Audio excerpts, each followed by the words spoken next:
伫高雄顶个月有民众因为这牵狗的锁啊卡伫咧石头旁，就打电话给119。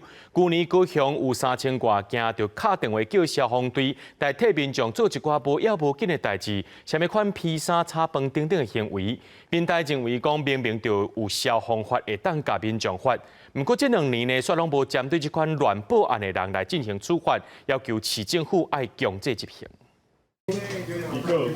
人还清醒，有正常呼吸吗？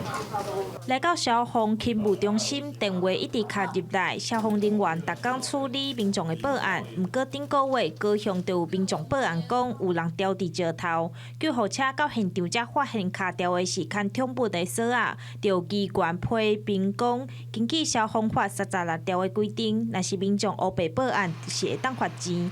不过这2档以来拢无人予处罚，认为市府爱严格执行。因为呢，有一些的民众呢，请这个我们的消防弟兄，不管是去帮他们晾衣服啊，或者是炒饭。高雄市消防局去年有12万件消防救护案件，其中较无紧急的第4甲第5级有8000多件。面对议员质疑，消防局表示讲，有不少人是报案时阵伤过紧张，若是民众唔是超工的，基本上都袂开单，干那110年有罚过1件。一名李姓男子至少拨打15通119电话。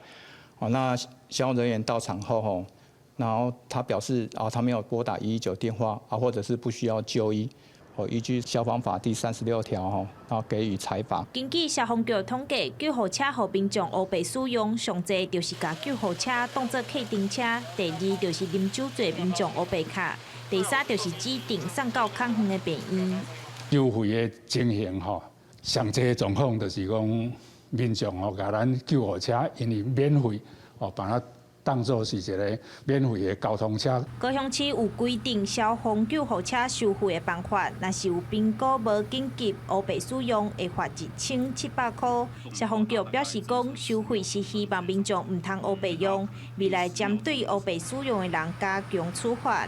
记者钟义辉、邱兆勇高雄报道。